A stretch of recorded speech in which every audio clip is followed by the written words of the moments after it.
Good day guys and welcome to another episode of Riding in Tandem. RIT, Riding in Tandem, RIT. With me, RM. And me, Elaine, at sa episode na to, highway run tayo papuntang Asaya Subic Resort gamit ang Jetour T1 Lightning IDM. At meron pa tayong special guest na nandito sa likod. Kasama natin ang Not a Pro Driver. Hi guys, my name is Don, not a pro driver, and wife.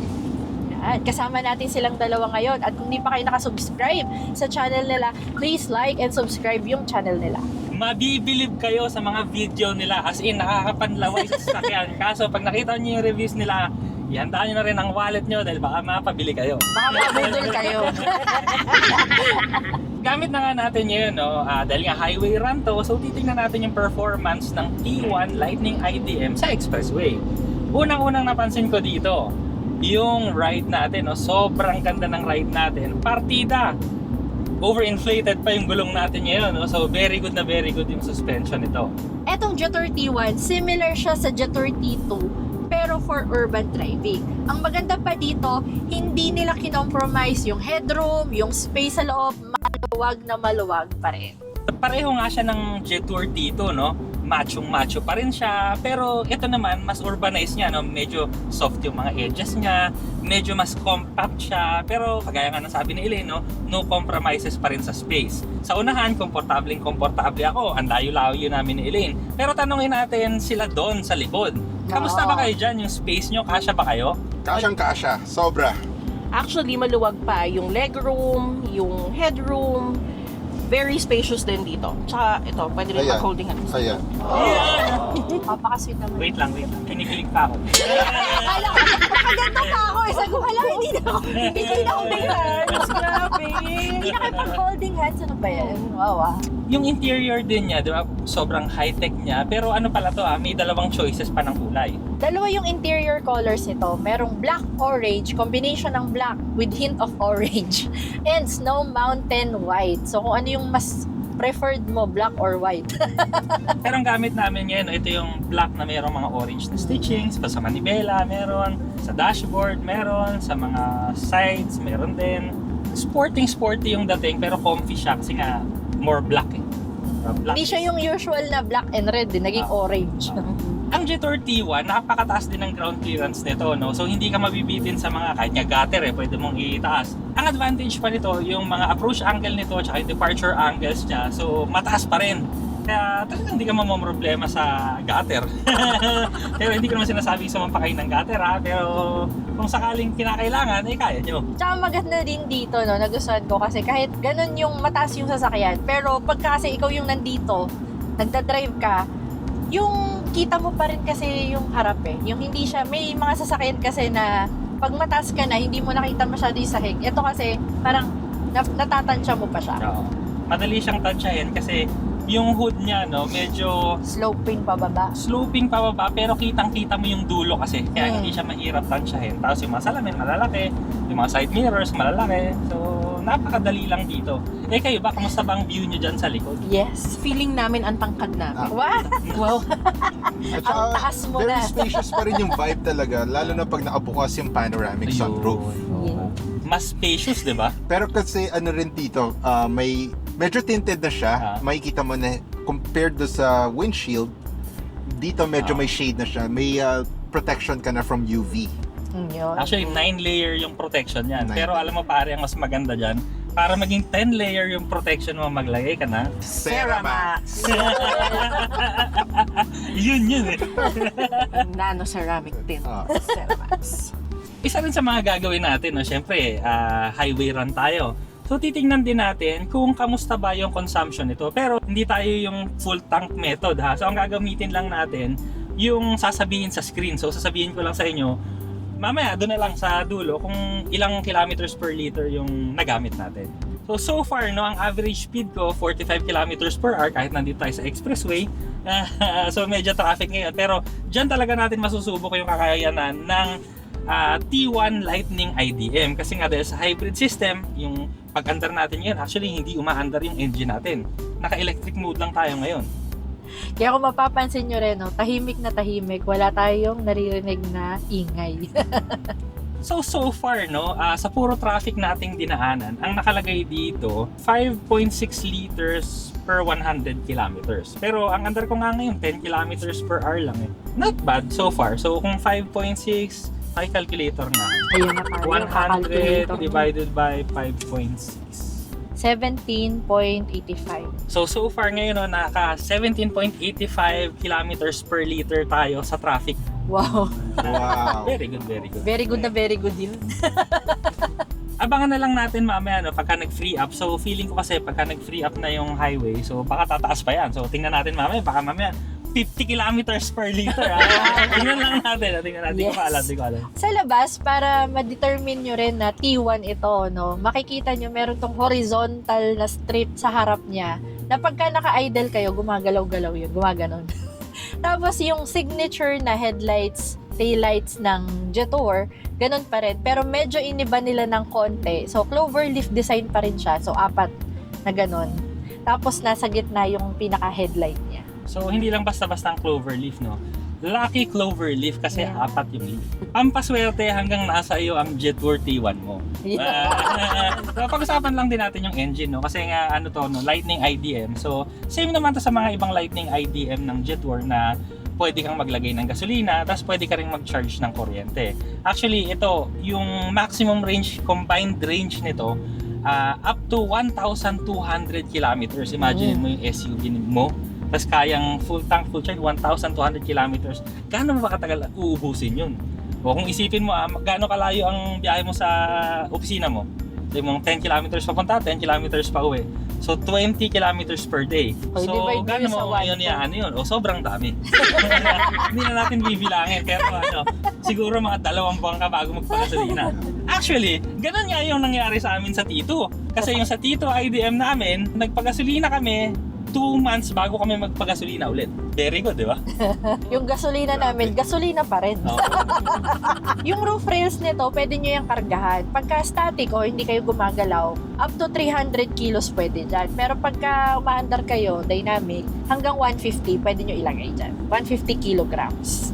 Maliban naman sa stylish interior dahil nga may mga leather dyan, may mga piano black finish, pati yung mga pindutan, no, stylish siya, may parang May bakal-bakal. Oo.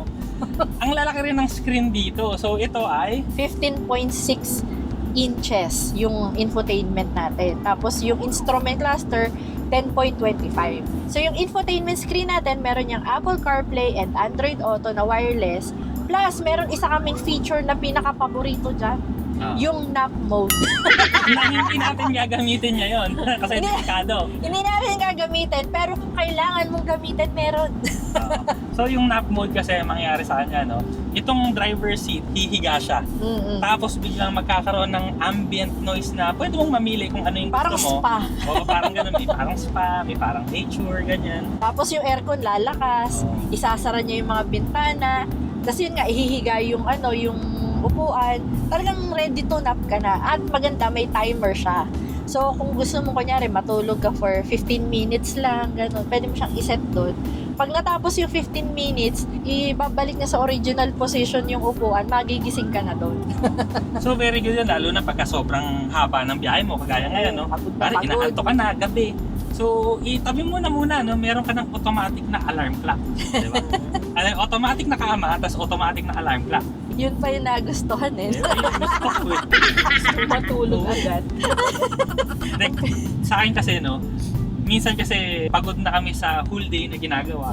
Tapos minsan, pag Manila to Cavite lang ang biyahe ko pagdating ko ng Shell bago mag-MCX, inaantok na talaga ako. So minsan natutulog talaga ako doon kasi Oo. mas safe na itulog mo kaysa pilitin mong mag-drive na Correct. inaantok ka kasi baka mamaya delikado yun, mapapikit ka. Paano? Pagising mo, baka nasa ospital ka na, di ba? So yun, Oo. ingat-ingat sa pagmamaneho. Kasama yan sa mga dapat yung i-check bago mag-drive, di ba? Oo. Ang self. O, tama.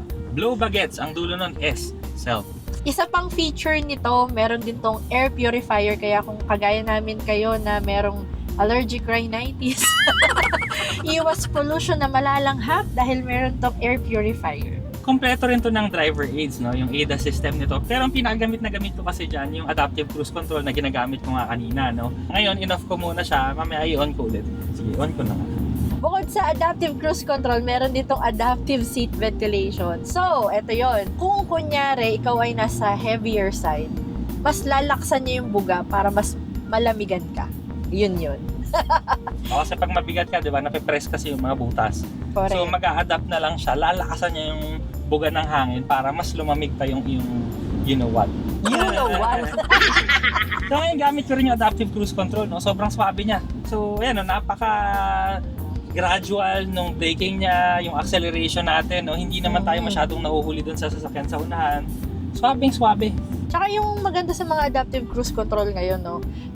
Mas okay pa sila or mas magaling pa sila dun sa ibang driver.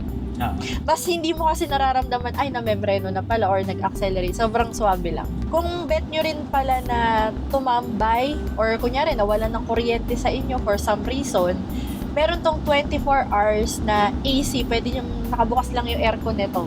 So pwede kayo talagang matulog dito sa loob ng sasakyan. So pwede kayo mag-camping, pwede kayong yun nga, tambay, or pwede pagka nawalan ng kuryente sa bahay.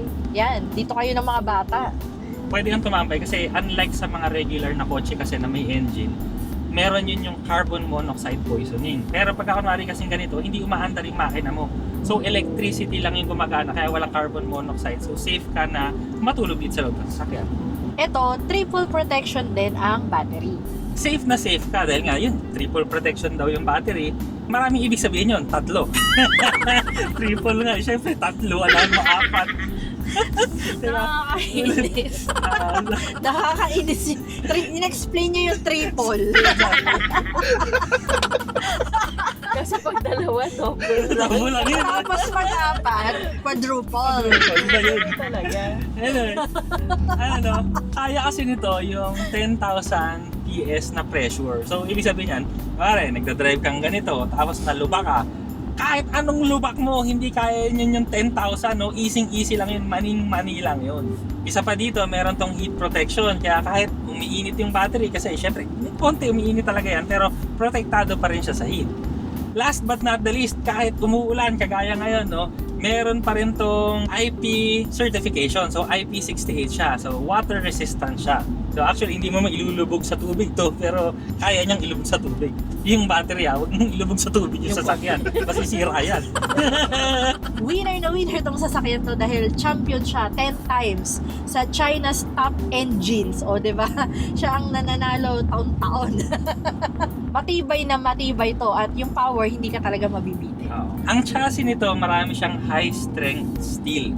Kasi syempre, no, nasa off-roading pa rin yung DNA nitong Jetour T1, no? Parang Jetour T2. So, ibig sabihin lang noon, safe to. Kunwari, gumulong-gulong ka rin. O kunwari, wag naman sana, pero kunwari, maksidente ka, matigas yung chassis niya, safe ka sa loob. Ang transmission natin Jetour T1, so 1DHT siya. Mas nagpa-focus naman siya sa efficiency. So, mas matipid siya kaysa dun sa T2. Pero kung gusto mo kasi ng performance, no, mas maganda yung T2 kasi 3DHT naman siya. Yun. Gusto mong rumatrat, matulin, yun talaga. Pero ito, matulin pa rin, ha, don't get me wrong. Yung power, subukan natin ngayon, no? So, ito, nasa ano tayo, 70 kilometers per hour, biriting ko lang. So, eco mode yan, ha, pero may power na. So, itry ko naman ngayon yung sport mode. 4 ang modes nito, Eco, Normal, Sport, and Snow. Okay, so ito, 670. Yeah, so, may hatak talaga siya. May hatak siya. Actually, yung Eco nga okay na sa akin. Oo, okay Parang na eh. feeling ko hindi ko na magpapalit-palit eh. Pero alam mo yun, kung gusto mo talagang rumatrat, so, meron siyang sport mode. Pero ang maganda dito, no, kahit naka-sport mode siya, unlike sa mga ordinary na internal combustion engine, yung alam mo yun, yung bumibirit na yung makina mo, ito, wala lang. Sobrang tahimik pa rin din sa interior. O, babanatan ko ulit, ha. O, di ba? Naka-on na yung engine nun, pero parang electric pa rin kasi sobrang tahimik ng makina. Try na natin sa mas swabe yung eco eh. Medyo tumatanda na rin kasi siguro tayo, no? Hinahanap natin talaga yung sobrang swabe. Yung eco nito, saktong-sakto. Sobrang swabe eh. Pasok na pasok sa akin yan. Napakarami nang pwede nyo ilagay sa sasakyan na to, no? Dahil ang storage nito ay 45. storage spaces. Hindi ko na maiisa-isa sa inyo yun. Baka 45 minutes kung nagsasalita dyan. Kasi iisipin ko, pero kasama dyan yung mga glove compartment, yung mga open compartment na nandito sa ilalim ng shifter, ng ng center console, yung mga cup holders, yung mga storage natin dito sa pinto, kasama lahat yun doon. 45 yun, hindi ko na iisa-isa. Meron din tong V2L, so yung vehicle to load na pag kunwari gusto mo mag-camping, pwede kang magsaksak sa kanya ng rice cooker o ng coffee maker sa gubat, o pwede. Wow. Or pagka kunwari nawala ng kuryente sa inyo, may sakuna, wag naman sana ha, pero just in case na meron at nawalan talaga lahat ng kuryente, may power source ka pa rin, kunwari pang charge mo ng phone, panglagay mo ng modem, ganyan. Basta yung mga essentials na laptop, ganyan, pwede mo isaksak. Kaya kung kunyari, meron kayong i-rescue yung kaibigan or kamag-anak na nawalan sa kanila ng kuryente. O, di ba, pag dinala mo yung sasakyan mo, dito kayo magsaing. Dito kayo magluto. Dito nyo isaksak. Pag-charge kayo ng gadgets nyo dito. So far doon, kasi medyo malayo na yung biyahe natin, no? Ano ba yung masasabi mo sa T1 in general? So far, so far. being a passenger here dito Yeah. sa second row, para siyang T2 talaga. Diba? Hindi compromised in space. We were briefed na this is smaller than yung T2, pero pagpasok mo, parang T2. Yung legroom, lahat, yung comforts, yung feel niya. Hindi siya tinipid. Yung maganda sa T1. And panalo pa rin kahit T1 yung makuha niya. So, ibig sabihin, pag pumikit ka, parang feeling mo, same lang yung ride, di ba? Nung dalawa. Pati yung sound, very similar siya sa T2 Lightning IDM. Hindi sa, yung sound and yung vibrations, everything. Very similar siya. So, ibig sabihin lang komportable itong sasakyan na to. Winner na winner. Habang nagsasalita kanina si Don, meron kasing kotse na nag-cut sa atin. So, naka-adaptive cruise control pa rin tayo, hindi ako namreno. Pero ang suwabe pa rin ng braking niya. Tapos nung umalis na yun yung nag-cut sa atin. Tapos dumiretso na tayo ulit, sobrang suwabe. Galing. Hindi nakakatakot. Kasi yung ibang adaptive cruise control pagka kunwari may sumingit sa'yo, parang nakakalangan na siya, tapos ang lakas ng preno. So, Para siyang nabigla. Parang nabibigla. Ito hindi, suwabe. Medyo mahal yung usapan natin. Kita-kits na lang tayo sa ASEA. Let's go.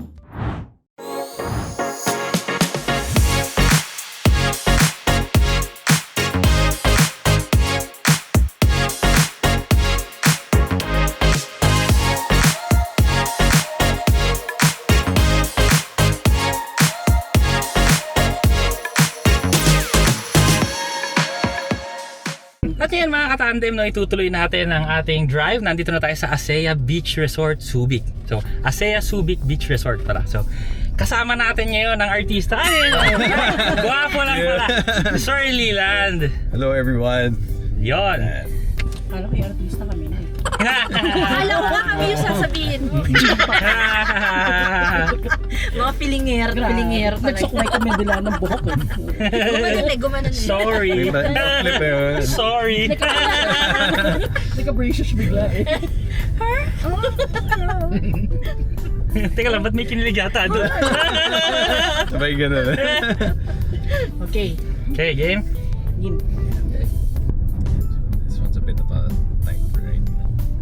Saktong 90 degrees. Sorry, Don. Handling agad. Oo, pero napakaganda ng handling ito. SUV. Siyempre may konting body roll, pero okay lang. Oo. Easy pa rin mag-cornering. So after this corner, sir, I'll put you into sport mode. Then we'll just do acceleration. Okay. Then I'll talk a bit about it. Okay. Rolling start tayo, sir. Rolling start, Yeah. okay. Game? And so 3, 2, 1. Okay, floor it. Yun, oh. Yeah. Bilis, matulin. So we're almost at 100 na. Yeah, 100 na. Okay. So if you notice, sir, even though naka-sport mode siya, the normal tendencies with hybrid system, yung sudden delivery of power. But with this one, even though in sport, it's still very comfortable because it delivers the power linearly. So you don't get that sudden kickback or the throwback on the acceleration. So even in sport mode, it's still very comfortable pa din. True. So ang mangyari, no, hindi ka masyadong magkakaroon ng ab workout dito kasi relax ka lang. So ang masarap gawin dito, matulog. Very comfortable siya. With the noise cancellation and everything. Ganda siya. Here, a bit of the suspension test naman to, real world test. Yeah. So mataas din yung mga humps dito.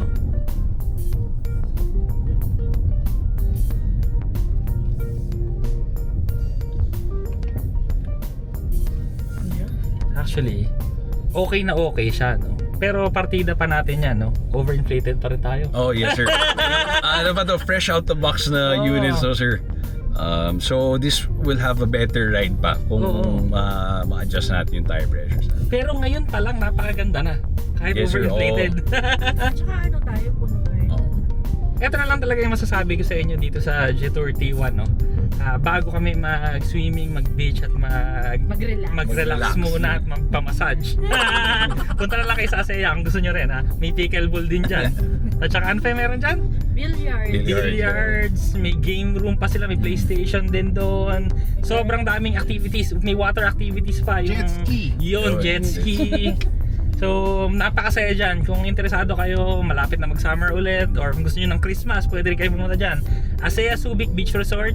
Hanapin nyo na lang sa Facebook, meron silang Facebook page. Napakaganda. So, back to the car. Ang masasabi ko lang dito, no, dahil nga plug-in hybrid, kung gusto mo makatipid sa araw-araw na driving mo, dahil nga kuryente na lang yung gagamitin mo, goods na goods to. Pero kung babiyahe ka rin ng napakalayo, kunwari pumunta ka ng probinsya or Subic kagaya nito, pwede mong gamitin yung hybrid niya na gagamitin yung engine sa mga mahahabang mabilis na streets, or pag once na huminto kang kagaya ngayon, biglang magiging electric mode na rin siya, kaya sobrang tipid talaga nitong sasakyan na to. Ang sabi nga nila, up to 1,200 kilometers yung range nito, tapos yung EV range niya ay 120 kilometers. So, ang hirap na ubusin nun sa'yo. Yung 120 pa lang, sir, for a daily commute, sobra. Sobra. Tapos komportable pa. Ito pinaka-importante sa akin, gwapong-gwapo talaga nitong sasakyan na to. As in, di ba, machong-macho, gwapong-gwapo, mataas, high-tech pa, Android Auto, Apple CarPlay, pagkalaki-laki ng screen, di ba? Tapos 5 sila sa likod, kasyang-kasya sila, ganun kaluwag, plus yung cargo pa sa likod, sobrang laki rin. So, ano to, all around car, daily car, weekend car, all car. Kung isa lang yung kotse na, kunwari, isa lang garahe mo, isa lang kotse mo talaga, very good car to para sa'yo. So, kung interesado kayo dito, punta na lang kayo sa pinakamalapit na Jetour sa inyo, at kami ay magsuswimming muna. Maraming salamat sa panonood. Sana nag-enjoy po kayo at may natutunan kayo sa video namin. Next video na! RIT, riding in tandem. RIT, riding in tandem. RIT, riding in tandem. Siksik na impormasyon mula kay RM at Elaine. RIT, riding in tandem. RIT, riding in tandem.